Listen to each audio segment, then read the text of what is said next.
Hello and welcome to the British Library. My name is Andrea Clarke and I am Lead Curator of Medieval and Early Modern Manuscripts. I'm looking forward to telling you more about the library, the role of a curator, and also to showing you some of the star items held in the library's collection. The British Library was founded in 1973 and is the National Library of the United Kingdom. As one of 6 legal deposit libraries, we collect and care for every item published in the UK. It's our role to preserve our nation's heritage and inspire future generations. The library is a major research library and our shelves hold over 170 million items in many languages and in many formats, ranging from ancient manuscripts and handwritten letters and documents to musical scores, maps, newspapers, stamps, books, prints and drawings, and a vast collection of sound recordings, videos, databases and UK domain websites. Ours is a living collection that gets bigger every day. Although our roots extend back centuries, we aim to collect everything published in the UK, today, tomorrow and far into the future. My curatorial colleagues and I care for the collections and open them up for everyone to spark new discoveries and ideas and to help people do incredible things. The library holds over 4 exhibitions each year, along with around 200 live events covering every topic imaginable and shining a light on our varied collections. I joined the library 24 years ago after completing my first degree in Spanish and history, an MA in medieval Spanish history and a PhD in 17th century Spanish history.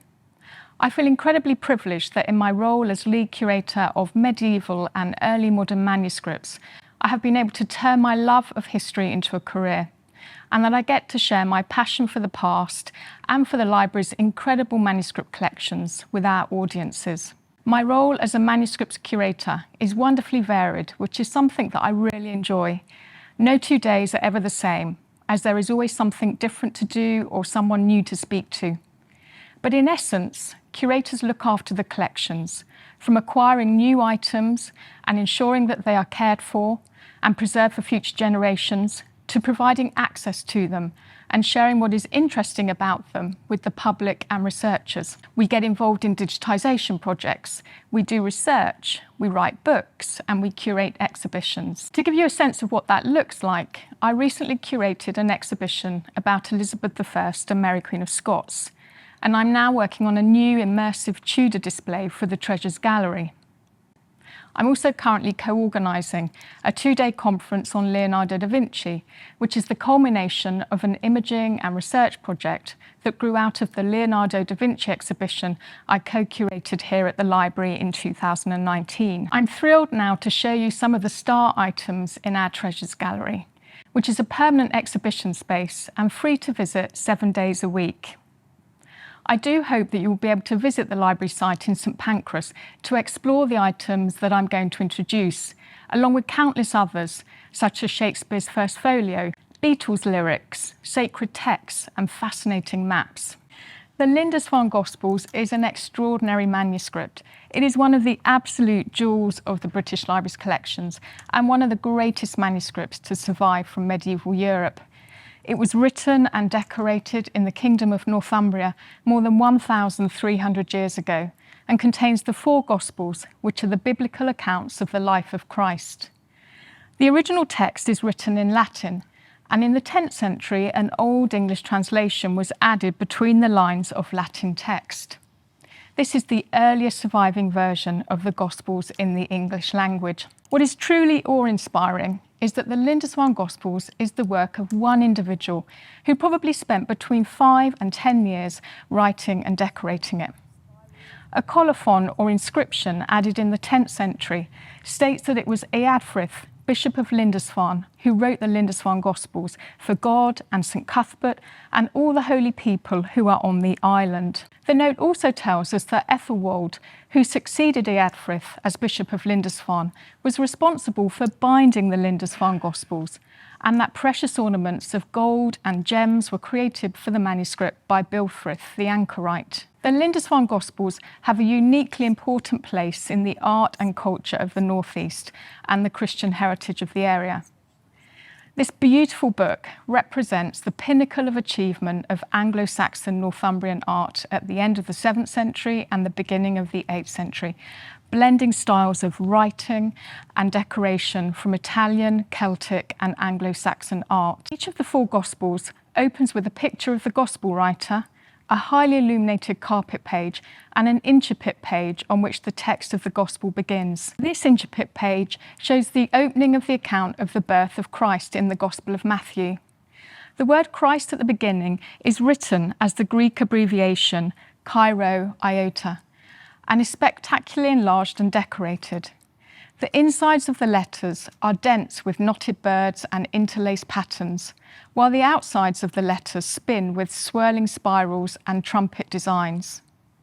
It is a stunning example of the magnificent Northumbrian craftsmanship that merged words and images to create a beautiful, enduring symbol of faith. Remarkably, the Lindis Van Gospels has survived wars and the ravages of time for over 1,000 years in incredible, almost perfect condition. One of the reasons for that is that people have recognised that it is such an important and spectacular manuscript and have treasured it and cared for it.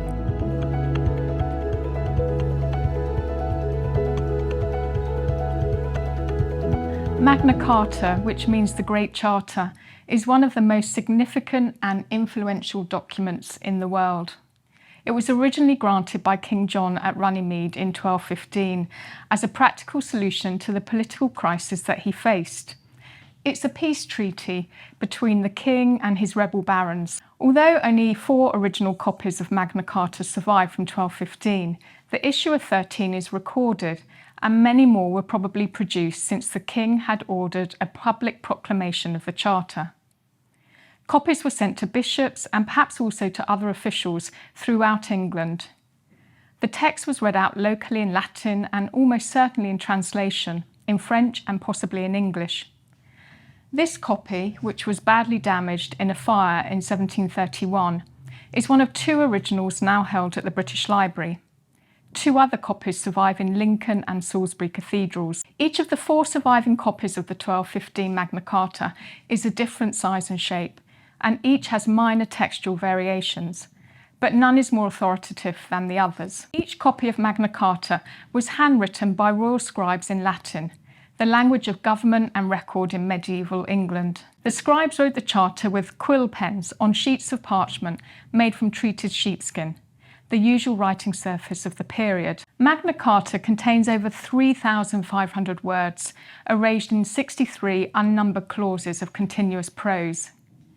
Because parchment was very expensive to produce, the scribes used a very small script and abbreviated the Latin text to save space. In common with other medieval royal charters, Magna Carta was authenticated with the Great Seal, not the King's signature.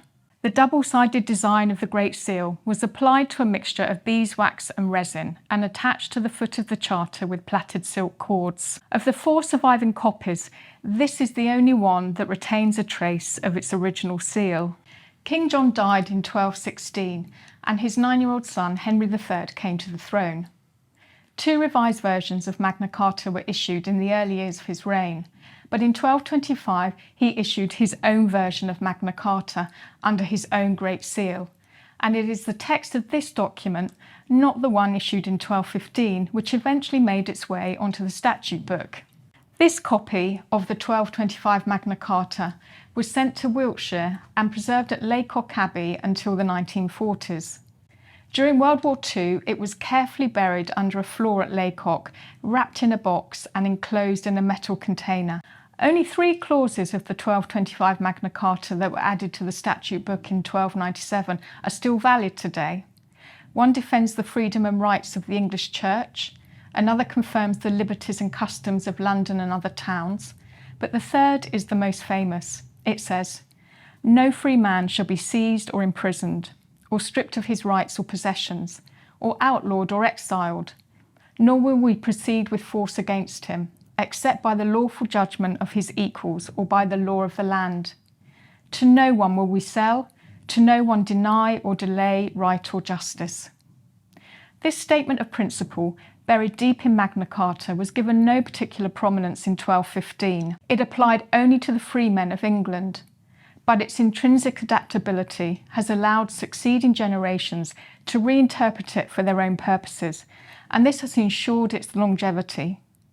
In the 14th century, it was seen as guaranteeing trial by jury. Sir Edward Coke, the Chief Justice, interpreted it as a declaration of individual liberty in his conflict with the early Stuart kings. It has resonant echoes in the American Bill of Rights and the Universal Declaration of Human Rights. Even today, it is regularly cited by lawyers and quoted by politicians for their own ends. But the real legacy of Magna Carta as a whole is that it limited the king's authority by establishing the crucial principle that the law was a power in its own right, to which the king, like his people, was subject.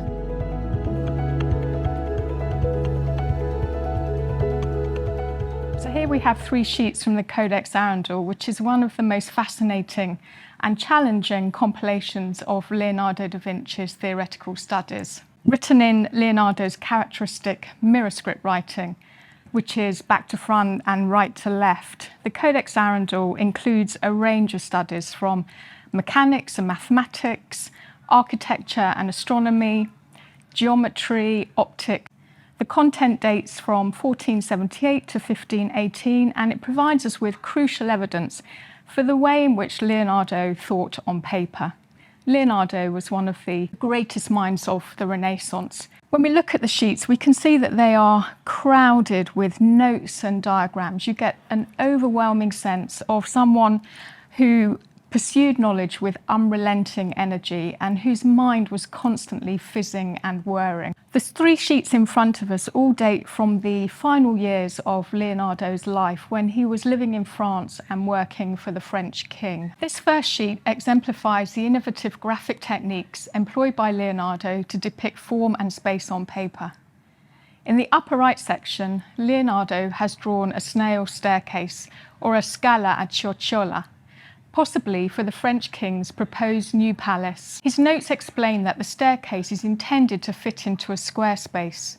A smaller drawing of a cross-section of the upright pole demonstrates how a handrail has been incorporated into the design. Leonardo writes that he has designed the grooves to accommodate the fingers and thumbs of those using the handrail when climbing and descending the stairs. One of Leonardo's favourite subjects was the geometry of transformations, for it enabled him to study and describe the continual movements and transformations of water and other forms in nature with mathematical precision. This sheet is devoted to geometrical studies of the transformation of rectangles. On the right, Leonardo explains how the 2 dimensions of a rectangle, lettered successively as N, M, O and P, can be varied without changing the measurement of its area or volume. His explanation breaks off with an etc., followed by a rare domestic detail. He explains that he has stopped writing because the soup is getting cold. As an architect and engineer, Leonardo studied the science of weights. Known today as statics, it is concerned with the analysis of loads and forces of physical systems in static equilibrium, such as balances and levers. This is one of a number of sheets in the Codex Arundel containing diagrams of varying complexities with weights exerting forces at different angles via cords and pulleys. Leonardo explains that he has treated the mechanical system shown top left as a purely mathematical entity, whereas he has considered the materiality of the one below, taking into account the effect of gravity and force. It has been a pleasure to introduce some of the highlights of the British Library's collections to you today. If you're planning a visit to London soon, we would love to welcome you to the British Library. Do check out the What's On guide on our website for the latest information about exhibitions, live events and adult learning courses. For the best experience, we would recommend that you book tickets for exhibitions before visiting. You don't, however, need to book a ticket to visit our Treasures Gallery or to enjoy the public spaces, the restaurants or go into the shops. And finally, if you would like to support the work that we do here at the British Library, you can do so in a number of ways, including becoming a member, a benefactor member or a patron, or by buying things from the online shop using the link that will appear alongside this video. Thank you so much for joining us on Viking.TV. We really do hope to see you here at the British Library very soon.